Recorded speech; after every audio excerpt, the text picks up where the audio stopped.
नमस्कार class 7th के सभी बच्चों को जय हिंद। उम्मीद करता हूँ कि आप सभी लोग ठीक होंगे।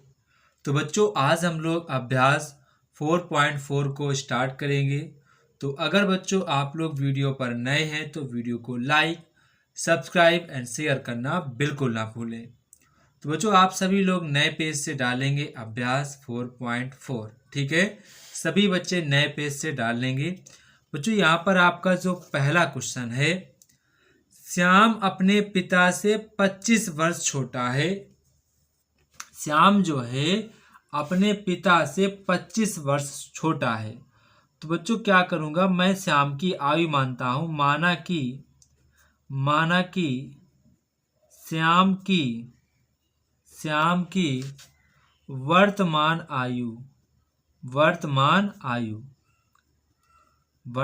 आयु मैंने x मान ली। अब पिता की वर्तमान आयु।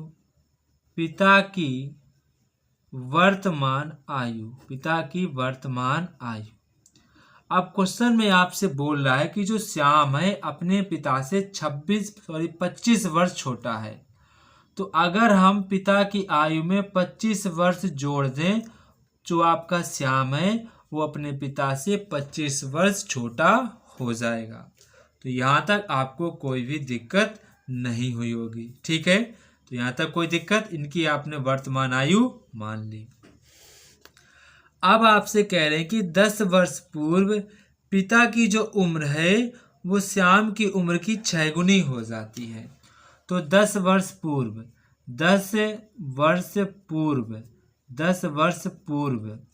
श्याम की आयु, पूर्व मतलब क्या होता है, घटाना, कि उसमें आप कम कर दें। 10 वर्ष पूर्व श्याम की आयु, तो पहले श्याम की आयु x थी, और 10 वर्ष पहले कितनी हो जाएगी, -10 कर देना है। इसी प्रकार पिता की आयु, 10 वर्ष पूर्व पिता की आयु कितनी हो जाएगी, पिता की अभी आपकी कितनी है, x + 25 - 10, मतलब आपका आ जाएगा x + 15। कितना आ जाएगा, x + 15, ठीक है। 10 वर्ष पूर्व, क्यों पूर्व की बात की यानी कि पहले की बात की तो हमें माइनस करना पड़ेगा। अब प्रश्नानुसार करते हैं। प्रश्नानुसार क्वेश्चन कह रहा है कि जो पिता की आयु है वो अपने पुत्र की आयु की, पिता श्याम की आयु की, की आयु किसकी है, श्याम की आयु है 10 वर्ष पूर्व, पिता अपने श्याम की आयु की 6 गुनी के बराबर हो जाता है, ऐसा आपसे क्वेश्चन में बोला गया है। तो x + 15 हो जाएगा, इसमें गुणा करेंगे x में तो 6x हो जाएगा, प्लस माइनस हो जाएगा, और 6 10 से होता है 60। कितना होता है, 60।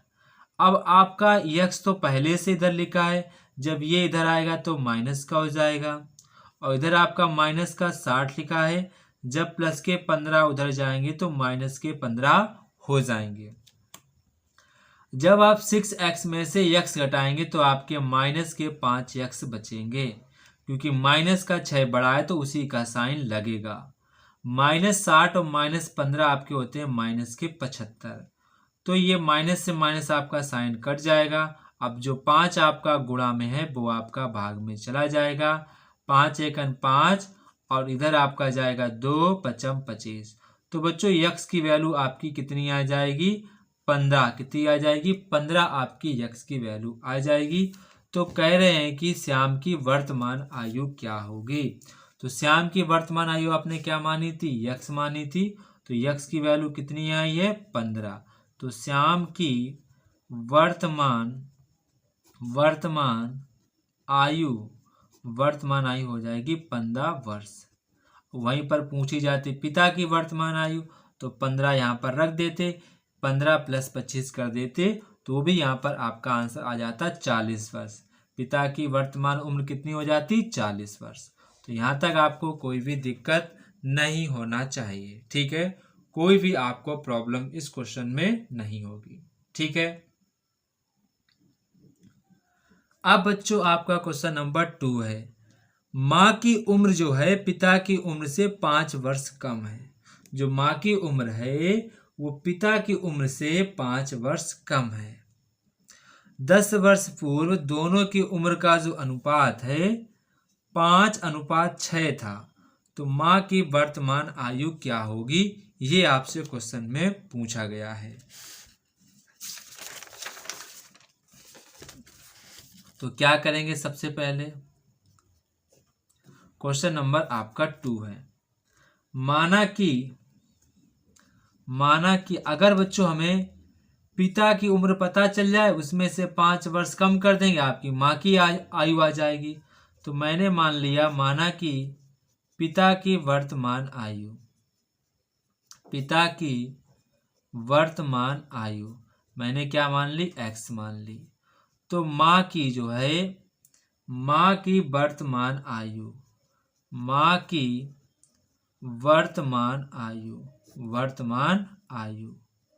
वर्तमान आयु कितनी हो जाएगी, माँ की जो उम्र है पिता की उम्र से 5 वर्ष कम है, तो मैंने कम कर दिया यहाँ पर।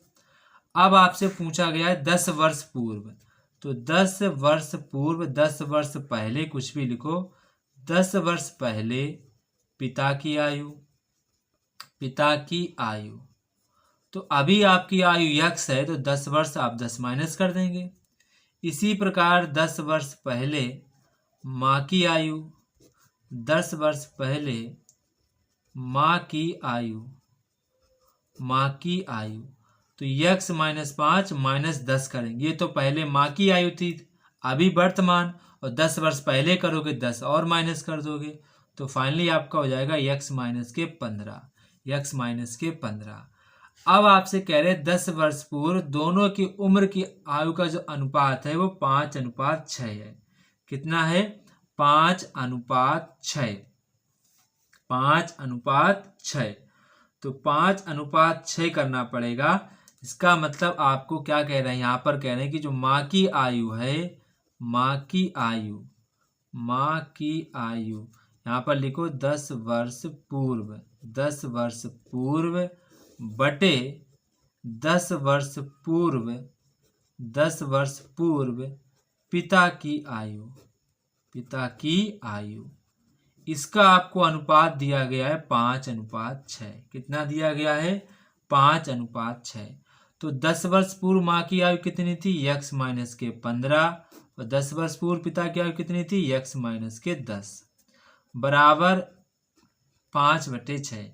अब क्रॉस मल्टीप्लीकेशन गुणा करेंगे, 6 का गुणा पूरे में हो जाएगा, x माइनस 15 में हो जाएगा,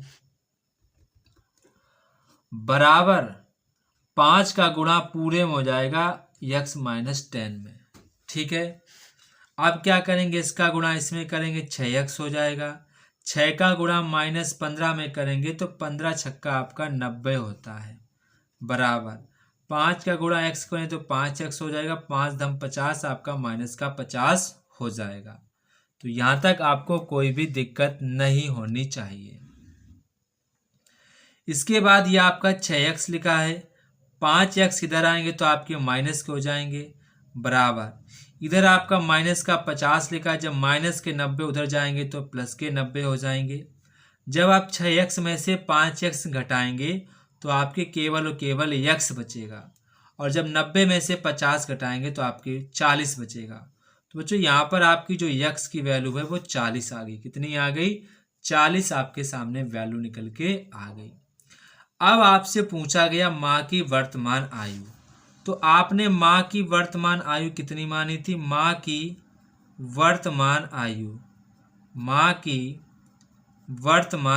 आपने मानी थी x माइनस 5। तो x की वैल्यू आई है 40 माइनस 5 करेंगे तो माँ की वर्तमान आयु आ जाएगी 35 वर्ष। कितनी आ जाएगी, 35 वर्ष। तो यहाँ तक आपको कोई भी दिक्कत नहीं होगी। यहाँ पर आपको मैंने सभी चीज़ें स्टेप बाय स्टेप करके दिखाई हैं। 10 वर्ष पूर्व कहा जाए तो उसमें माइनस कर दिया करो, अगर 10 वर्ष बाद बोला जाए तो उसमें प्लस कर देते हैं। ठीक है, तो यहाँ तक आपको कोई भी दिक्कत नहीं हुई होगी। अब बच्चों आपका क्वेश्चन नंबर नेक्स्ट है, क्वेश्चन नंबर 3। माया अपने 5 वर्ष के बच्चे से इस समय 20 वर्ष बड़ी है, जो उसका 5 वर्ष का बच्चा है वो इस समय उससे 20 वर्ष बड़ी है। अब से कितने वर्ष पश्चात उसकी उम्र बच्चे की उम्र की 3 गुनी हो जाएगी, ये आपसे पूछा गया है। कितने समय पश्चात जो उसकी उम्र है वो बच्चे की उम्र की 3 गुनी हो जाएगी, ये यहाँ पर आपसे पूछा गया है।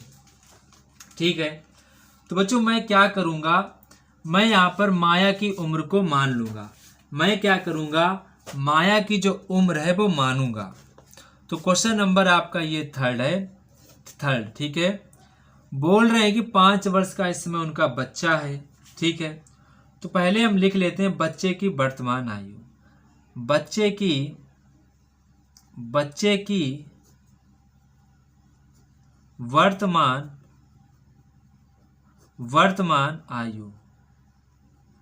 वर्तमान आयु कितनी है, 5 वर्ष है। अब वो बोल रही हैं कि माया अपने 5 वर्ष के बच्चे से इस समय 20 वर्ष बड़ी है। तो हम मान लेते हैं कि हम ऊपर लिखेंगे माना कि माया की वर्तमान आयु, माना कि माया की वर्तमान आयु, क्या मान ली, माया की वर्तमान आयु।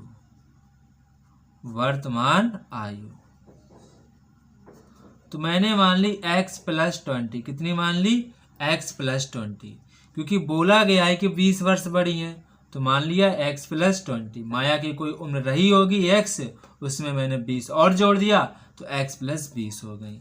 अब प्रश्नानुसार चलते हैं। प्रश्नानुसार क्वेश्चन में बोला गया है कितने वर्ष के पश्चात उसकी जो उम्र है, यानी कि माया की जो उम्र है वो बच्चे की उम्र की 3 गुनी हो जाएगी। 3 गुनी, गुणा में 3 गुनी। तो मैंने कहा अच्छा भाई, तो 3×5 कितना हो जाएगा, 15। और जब आपके 20 उधर जाएंगे तो कैसे हो जाएंगे, -20 हो जाएंगे। कितने हो जाएंगे, -20। तो यहाँ पर आपका आंसर आ जाएगा -5। अब बच्चों आपकी जो आयु वगैरह है वो कभी निगेटिव नहीं आती हैं, ये आपको पता होना चाहिए। जो आपकी आयु होती है, समय कभी भी ऋणात्मक नहीं होता है, ये आपको पता होना चाहिए। समय कभी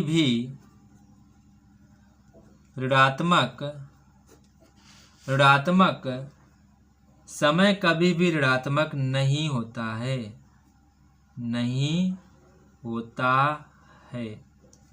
इसीलिए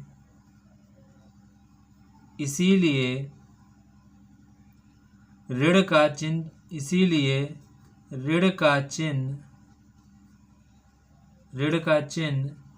छोड़ देंगे। ठीक है, तो यक्स की वैल्यू कितनी आ जाएगी, 5 वर्ष। कितनी आ जाएगी, 5 वर्ष। यानी 5 वर्ष पश्चात जो उसकी उम्र है वो उसकी अपनी बिटिया की उम्र के 3 गुनी हो जाएगी। तो यहाँ तक आपको कोई भी दिक्कत नहीं हुई होगी। इसको भी आप सभी लोग क्वेश्चन को लगा लेंगे। ये भी काफ़ी इम्पोर्टेंट क्वेश्चन है, आप सभी लोग इस क्वेश्चन को अच्छे प्रकार से लगा लेंगे। आप सभी लोग जल्दी से इस क्वेश्चन को लगाएंगे। अब बच्चों आपका क्वेश्चन नंबर नेक्स्ट है, लेकिन आपकी एक्सरसाइज खत्म हो गई, लेकिन आप इस क्वेश्चन को लगाएंगे, ये भी आपके लिए इम्पोर्टेंट है। प्रयास कीजिए, ये आपको प्रयास करना है। यहाँ पर आपसे कह रहे हैं रमेश के पिता की वर्तमान आयु रमेश की आयु की 3 गुनी है। ठीक है, रमेश की आयु अगर यक्स होगी तो पिता की आयु उससे 3 गुनी होगी, ये बोला गया है। ठीक है, तो हम करेंगे क्या, क्वेश्चन को सॉल्व करेंगे। ये आपका 4 का प्रयास कीजिए वाला, आप लोग ये भी लगाएंगे। देखो ऐसा नहीं कि नहीं लगाएंगे, क्योंकि कई बार आपके एग्जाम में प्रयास कीजिए से सवाल आते हैं, तो इसको भी आपको लगाना है। तो यहाँ पर आपसे कह रहे हैं कि जो रमेश के पिता की जो आयु है वो जो है अपने रमेश की आयु से 3 गुनी है। तो हम सबसे पहले क्या करेंगे, मानेंगे रमेश की आयु। माना कि रमेश की वर्तमान आयु, माना कि रमेश की वर्तमान आयु बच्चों मैंने कितनी मान ली, x मान ली। तो पिता की उम्र कितनी हो जाएगी, तो पिता यानी कि रमेश के जो पिता हैं, पिता की वर्तमान आयु, पिता की वर्तमान आयु, तो वर्तमान के कितना बोला गया, उसकी 3 गुनी है। कितने गुनी है, 3 गुनी है, ऐसा आपसे बोला गया है। ये आपकी उम्र जो है बोली गई क्वेश्चन में आप पढ़ेंगे। रमेश के पिता की वर्तमान आयु रमेश की आयु की 3 गुनी है, तो रमेश की आयु अगर x है तो पिता की आयु से 3 गुनी हो जाएगी। ठीक है, अब आपका ये 5 वर्ष बाद वाला क्वेश्चन और आ गया। तो इधर देखो 5 वर्ष बाद, तो बाद में क्या करते हैं, प्लस 5 वर्ष बाद रमेश की आयु कितनी हो जाएगी, x + 5। 5 वर्ष बाद पिता की आयु कितनी हो जाएगी, 3x + 5। ऐसा मुझे करना ही है क्योंकि इसमें यहाँ पर लिखा है 5 वर्ष बाद। ठीक है, अब बोला गया 5 वर्ष बाद दोनों की आयु का योगफल 70 हो जाता है। बोल रहे हैं प्रश्नानुसार कह रहे 5 वर्ष बाद जो उम्र होगी उनका जो योगफल होगा वो 70 होगा। ये आपसे बोला गया है, उनका योगफल 70 हो जाएगा, ये आपसे क्वेश्चन में बोला गया है। ठीक है, तो यहाँ पर आपको कोई भी दिक्कत नहीं होगी। 3x और x आपके 4x हो जाएंगे, 5 5 आपका 10 हो जाएगा, बराबर आपका 70 हो जाएगा। अब क्या करेंगे, 4x बराबर 70, यहाँ पर 10 उधर जाएंगे तो माइनस हो जाएंगे। 4x अब 70 में 10 जाएंगे तो आपके बचेंगे 60। कितने बचेंगे, 60। अब आपके जो 4 हैं ये कहाँ पे जाएंगे, 4 जो आपके गुणा में है ये बच्चों आपके जो हैं भाग में 4 चले जाएंगे। 4 एकन 4, 4 एकन 4, 4 पंचे 20। तो बच्चों x की वैल्यू आपकी आ जाएगी 15। कितनी आ जाएगी, 15 आपके सामने x की वैल्यू आ जाएगी। ठीक है, 15 आपके सामने x की वैल्यू आ जाएगी। ठीक है, तो यहाँ पर आपकी x की वैल्यू 15 आ गई। ठीक है, अब आपसे पूछा गया दोनों की वर्तमान आयु बताइए। तो यहाँ पर आप देखेंगे रमेश की वर्तमान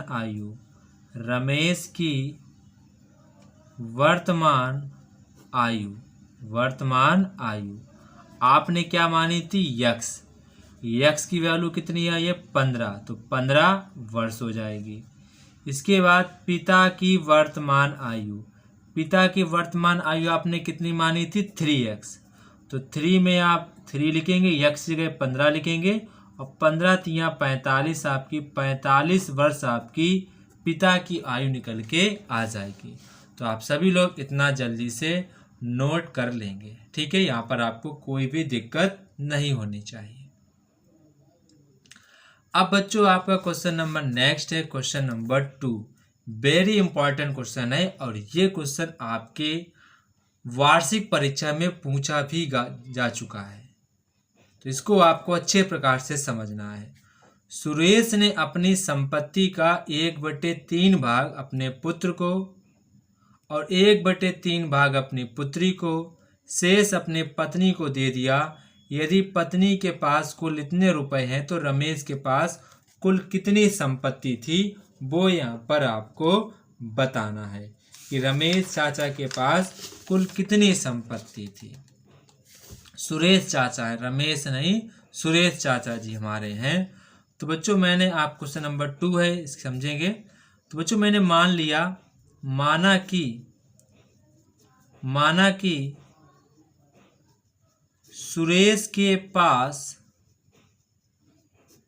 कुल संपत्ति कितनी, मैंने x मान ली कि सुरेश चाचा के पास कुल संपत्ति उनके पास x रुपए हैं और वो अपनी संपत्ति का 1/3 भाग अपने पुत्र को देते हैं। पुत्र को दी गई संपत्ति क्या लिखेंगे, पुत्र को दी गई संपत्ति, दी गई संपत्ति, अपनी संपत्ति का 1/3 हिस्सा। फिर कह रहे हैं और अपनी पुत्री को 1/3 भाग, 1/3 भाग अपनी पुत्री को भी देते हैं अपनी संपत्ति का। पुत्री को दी गई संपत्ति, दी गई संपत्ति अपनी संपत्ति का 1/3। अब जो शेष संपत्ति है वो इतने रुपए थे, इतने रुपए इसको दे दिए, इतने रुपए इसको दे दिए। अब जो शेष रुपए बचेंगे वो अपनी पत्नी को दिए, वाइफ को दिए। पत्नी को दी गई संपत्ति, पत्नी को दी गई संपत्ति, तो कुल संपत्ति कितनी थी x, उसमें से 1/3x, 1/3x इतनी संपत्ति दे चुके, उसमें कुल संपत्ति में से इतनी घटा देंगे, उतनी संपत्ति आपको पत्नी को मिली है। ऐसा क्वेश्चन में बोला गया है। शेष संपत्ति, जो आपकी शेष संपत्ति है वो शेष संपत्ति है वो पत्नी को दिया गया था। तो क्वेश्चन में बोला गया है प्रश्नानुसार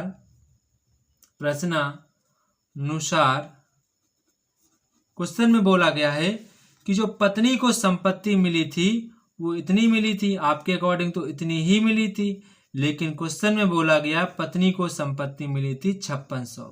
कितनी मिली थी? 5600। तो ये अब करेंगे x माइनस इसका लासा लेंगे 3 आएगा, 3 का भाग 3 में देंगे तो ये बच्चों आपका एक बार जाएगा, 1 का गुणा x करेंगे x रहेगा। इसी प्रकार यहाँ पर भी आपका x ही रहेगा, बराबर आप लिखेंगे 5600। x माइनस x आपका हो जाएगा 2x/3 बराबर में 5600। अब इसके नीचे 1 मान है, इसका लासा लेंगे 3 आएगा, 3 में 1 भाग देंगे तो 3 बार जाएगा, 3 का गुणा x करेंगे तो 3x हो जाएगा, माइनस का साइन लगाएंगे। 3 का भाग 3 में देंगे, 1 बार जाएगा, 1 का गुणा 2x करेंगे तो आपका 2x हो जाएगा। अब यहाँ पर आपका 5600, 3x में से 2x जाएंगे, केवल x बचेगा, x बटे आपके 3 और 5600। अब 3 गुणा कर देंगे इसमें तो x बराबर आपका 5600 गुणे में 3 करेंगे तो इसमें 5600 में 3 का गुणा करोगे तो आपका आ जाएगा 16800। कितना आ जाएगा? 16000 आपका 800 रुपया आपका आ जाएगा। तो सुरेश के पास जो कुल संपत्ति थी वो आपने x मानी थी, x की वैल्यू आ चुकी है। सुरेश की कुल संपत्ति आपकी है 16800 रुपये, 16800 रुपये। तो इसे भी आप सभी लोग अच्छे प्रकार से लगा लेंगे।